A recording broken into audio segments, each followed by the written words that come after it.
Welcome to Gulf Passage Making. I'm your host, Captain Kevin.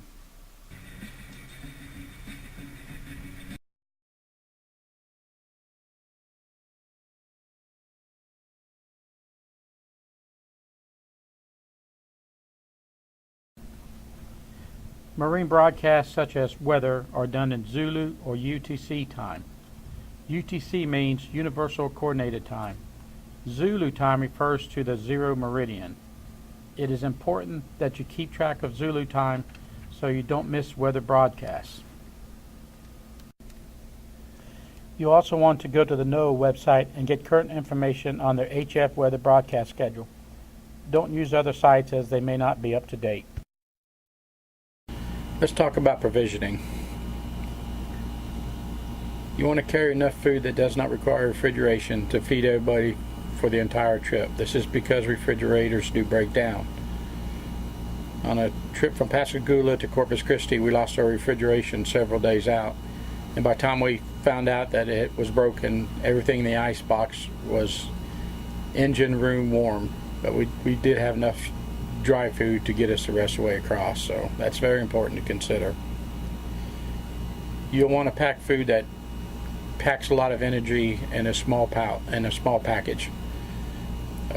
Peanut butters, peanuts, jerkies, things like that. Something that you can grab and eat and give you some calories or some energy. You got to remember that when you leave, you may not want to eat for several days. You may be seasick, which will even add to the problem. So familiar foods that, like I said, carry a lot of calories are good for you. You actually going to want to count calories to make sure you eat enough on a sailing trip. Don't force your palate on other people, because food can be a comfort, especially when they're feeling bad or not wanting to eat. So let's take a minute and talk about water. Before I go on a trip with somebody, I make certain that we have several cases of bottled water just like this. And a lot of times I have to argue with people to get them to put it on the boat. On a trip to Mexico, we found out when we were halfway across the Gulf that both of the ship's water tanks were contaminated with seawater. And I'm just glad that I was persistent with the owner to buy cases of water before we left. And I like the smaller containers, not gallon jugs, because just imagine if you're floating in a life raft with water floating, you're floating in water in a life raft, and you're sharing a gallon jug and someone screws up and drops it. Now they've contaminated everybody's water. So individual containers of water, and that's also on my ditch list to throw in the life raft on the way out. You will want to conserve water while making a crossing also. Most blue water boats have multiple tanks, and if they do, you don't want them all on at the same time. But every now and then you'll get on a boat that has one large water tank, and I've helped deliver an Island Packet 40 to Bermuda and a few other places, and the captain on that boat told me a little story that someone went into the head to wash their hands, and the head had some really elegant faucets, but they were kind of confusing as far as where they were on and whether they were on or off. And he went to wash his hands, and the ship's water was off. So when he turned the knobs, nothing happened. So when he thought he had turned them off, he actually left them on. Later on that day, somebody went to do dishes, and they turned the water pressure on, did the dishes, and forgot to turn the water pump off. So they found themselves in the middle of a crossing with no water on the boat. I think it's 100 gallons or 200 gallons was pumped overboard. So unfortunately, that captain's policy is he won't let you take a shower or anything else like that until he knows we're close enough to shore that the lack of water wouldn't affect you. That's a long ways to go from Maryland to Bermuda, halfway across before you can take a shower. So keep conserving water in mind. And one thing I've learned is how to do dishes, and we'll demonstrate that in a minute. And as far as showers are concerned, most boats have a handheld shower head. So you turn the water on, you get yourself wet, you turn the water off, you soap yourself up, you turn the water on, you rinse yourself off, you turn your water off, you're done taking your shower. Making a crossing is not the place to sit underneath a stream of hot water and relax, as much as we all would like to do that. Keep in mind you could drag your dishes behind your boat to clean them, and you can also bathe off the edge of the boat using seawater, then take a quick freshwater rinse afterwards.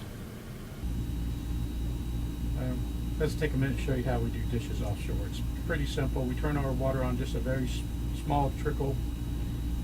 We grab the dish, we put a few drops of soap on it, stick it underneath the water, we scrub it, we flip it over and rinse it, we rinse it, it's inside, and we set it aside. We grab the next dish, quick drop, wash it, rinse it, set it aside. That's it. We've hardly used any water, a couple tablespoons probably, and we wash 2 dishes. May use a little bit more dishwashing soap, but you don't need dishwashing soap to survive. You do need water to survive. And just a quick comment on the ship's water again. I like to bring a lot of cases of individual bottled water, but that doesn't mean I don't drink the ship's water. We usually run it through a filter, and if it's decent tasting, I'll use it and save the water for emergency. Save the bottled water for emergency. We'll call this part of my video the finely outfitted yacht. We'll talk about some of the things I carry on board related to the boat itself. Carry quite a bit of fuel. This sailboat only has a 20-gallon tank, and I carry 6 5-gallon jerry cans also. When we motored across the Gulf, we motor sailed across the Gulf in June, and we burned about 100 gallons on a Irwin 38. Made it there pretty quick. It was well worth the fuel to get across, and so he had big tanks, and I still think we still had a few jerry cans. Carry extra fuel filters, both primary and secondary. The majority of engine breakdowns on small diesels and sailboats is usually fuel related, because we spend most of our time sailing, so our fuel winds up getting pretty old. Impellers, you should have quite a couple of extra raw water pump impellers. You want to make sure your stuffing box actually functions. Break the nuts loose and adjust it. They sit and they don't get touched for long periods of time, and they wind up corroding and not wanting to adjust. So make sure that's functional. Make sure the boot and the hose clamps holding it are in good shape. As far as tools, I like to carry channel locks. I'm certain we all got a pair of water pump pliers or channel locks. If you don't own a pair yet and you're going to go buy a pair, I recommend you buy the channel lock brand. You need to have a multimeter on the boat. I prefer a cheap analog multimeter. I used to carry Simpsons and Flukes on my service trucks in the past. I found out they break just as good as the cheap ones do, except for they're a lot more expensive to fix. You want to have a cordless drill that's fully charged, and an assortment of drill bits. This came in real handy for us one time. We were crossing the Bermuda, and we lost a pin for that held the boom to the mast, and we wound up robbing a bolt off the anchor roller to make the repair, but the bolt was just a hair too big, so we used the side of a drill bit to shave out the hole. Wrenches and sockets, just a typical set. Make sure you got complete sets. Screwdrivers, just want to say, make sure you got a number 3 Phillips. That's the bigger Phillips. a lot of your bolts up on deck, or your screw heads, maybe number 3 Phillips, and number 2 just don't want to slip in it. Before you leave, and you're going to need a lot more tools than that, you know, files and punches and hammers and hacksaws and things like that, so I can't tell you everything. But go over the boat with a fine-tooth comb before you leave. Check all your rigging, check your engine mount, look at your wiring. Just go to the boat with a fine-tooth comb. Look at everything, steering, you know, you name it, look at it. Let's talk about electronics on the boat itself. Most of you probably got all of this and probably more, but first thing, I'm going to mention the EPIRB. Make sure it's updated with the FCC and it has a good charge on the battery. Second would be AIS, Automatic Identification System, which is a system that shows vessels on each other's electronic chart. The 2 AIS units sailors are familiar with are the transponder, which will put you on their chart plotter along with them on your chart plotter, so you both see each other. And the other one is receive only, which will put them on your chart plotter, but they won't see you. So AIS will show the location, it'll give you the speed and their course. It'll tell you the closest point of approach, which how close they'll get to you and at what time. So AIS is very important. Radar. Radar is a handy tool, and it's anything to help you see what's out there, whether it be AIS or radar. It's all valuable. So if you don't have radar and you're considering buying one, I would ask you to consider broadband. It does a wonderful job with seeing things close up, and it's supposed to be not as good in long distances, but it does real good if you're about to hit something pretty close to the boat. It picks up things that regular radar wouldn't. And that's the other thing about the broadband. It does not have a magnetron, and it uses a lot less electricity. You can put the darn thing on your head and you're not going to get cancer from it like the regular radar will. It'd be real nice to have a high frequency HF radio on your boat. A good way to communicate. If not, it'd be nice to have satellite phone. And just real quick, something jumped in my mind. There are times when you're offshore that you can pick up signals from platforms, cell phone signals. So I've seen that happen quite a few times. It might be something particular about AT&T, because the last crossing I went on, a friend of mine was able to pick up AT&T signal out in the middle of the Gulf where my Verizon didn't do it. So I'm not sure what's going on there, but it's kind of nice to know. VHF radio, you need to have it on 24/7 in the cockpit to where the person on watch can hear it. It doesn't have to be so you hear traffic a long ways away, but if someone approaching you wants to holler out at you, have the volume up high enough so when they do holler out, it gets your attention. So VHF radio, and also VHF radio should be your first source to call out in an emergency. You may be surprised who might pick you up. Also use that in the combination with your AIS. You can search and see who's nearby and find somebody and call them. Electronic chart plotter, what I want to talk about here is not all of them have charts to cover the whole area you may be traveling on. And that's happened twice to me. So the first time they knew about it. Second time the owner thought he was covered, and I said, no, let's zoom that sucker out and see if we get Corpus Christi. And halfway across the Gulf, we ran out of charts. It was good to know that. We went ahead and sailed, and there again, paper charts and handheld GPS. We'll be talking about here in just one second. So well, let's talk about it now. A handheld separate GPS than your chart plotter. Even a couple of them laying around. I use an $89 Garmin that I keep down below. And that's what I use when I do my my plotting on a chart. So let me cover that real quick here. I take my position every 4 hours, and I also write down my position every time I change course. I don't necessarily plot it, but I've got it written down in a book that if I had to plot it, I could. So if physically take your position and write it down in case you lose your chart plotter. Then you can go to the paper charts. Your position, course, and speed. That's your position, direction you're headed, and your boat speed, so you can figure out where you are 4 hours later after you've written down your last coordinate. So a lot of people will write down the barometer pressure, which I wish I could get in the habit of doing. I still haven't.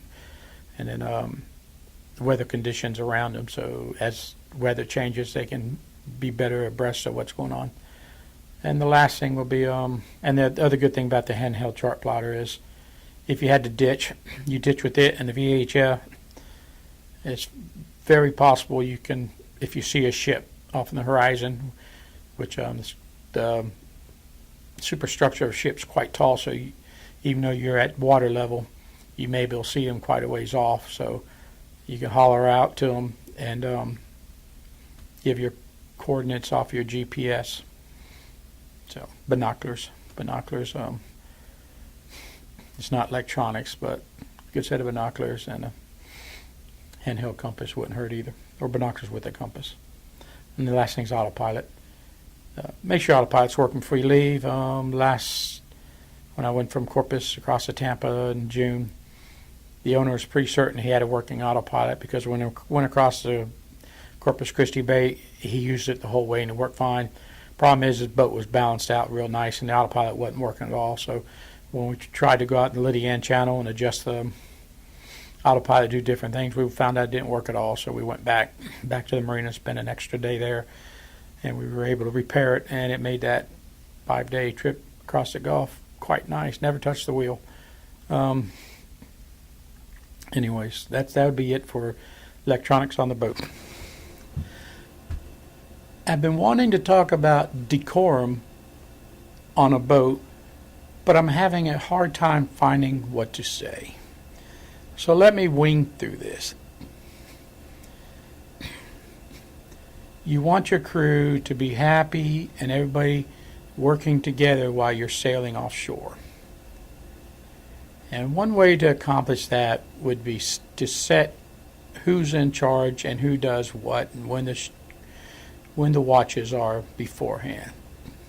You know, a lot of you may go sailing with your buddies who you sailed with for years, and some of this may not be needed, but there'll be times where you'll go join somebody, which, as I'm speaking today, one of our club members has flown to Florida to join a boat down there, and I don't know if he's sailed with them people or not. In that case, determining who's in charge and what the schedules are, watch schedules are, and all that ahead of time would be very important. If you're a crew member, you have the responsibility to fit into the regimen of the captain. It's your job to mold into what he's got, into his plan. If you can't do that, and I've been with people who are pig-headed and the worst people to be with, actually, just you don't learn that till you're offshore, that they get a big chip on their shoulder if they're told to do something, and especially if they're told directly. But you didn't say it nicely. You're an asshole. Blah, blah, blah. You know, just do it. Just fall into it. You'll learn that the person's not an asshole. When you tell someone something directly, it's because it needs to be done. It's not a will you. It needs to be done. So. And you have the choice, and it'd be good to visit it with them beforehand and get to know each other real well, because you have the choice not to go sailing. But once you're offshore, that choice kind of disappears. If you're a captain, crew member are there to help you, and as much as we like to say that I'm inviting you to go sailing on my boat, so you fly out free and you bring your own food and all this crap you may see on these websites, that's bullshit. You're asking for a crew member because you need the help. So learn how to be a good host and cater to your crew. Understand that people are different, and learn how to go with the punches as far as that's concerned. So, and I'm probably not the best at that, but I really want to be. So that's part of decorum. we all got to get along with each other. Just talk about drinking. I guess I'm worried about getting on a boat with a bunch of drunk people. I don't drink, so I'm not offended by drinkers. Most of my friends drink. Most of my friends, I couldn't tell if they had enough, too much or not. They are just decent people. But every now and then you run across some arrogant son of a bitch that alcohol has a big effect on him. And you don't want to be offshore with some asshole like that. So, a friend of mine, the same friend who advised me on part of this class, he really had the answer for that. He has a happy hour at a certain time in the evenings. And that happy hour is where people who want to drink can drink their favorite beverages. And people can unwind and share their concerns and things like that. Boy, that's just a wonderful, wonderful thing he's got there. So I think I'll adopt that. So, decorum on the boat. I don't think I've got a whole lot more to say than that. Just, we got to get along. And it's kind of silly. You think, oh, Kevin, that's just stupid. I don't need to hear that. Yeah, you do. People join each other, and you need to establish who's in charge and who's not, and it all falls into a peaceful environment and respect, and you'll be living with each other offshore. You really need to respect each other. So that's it for the decorum offshore. Thank you.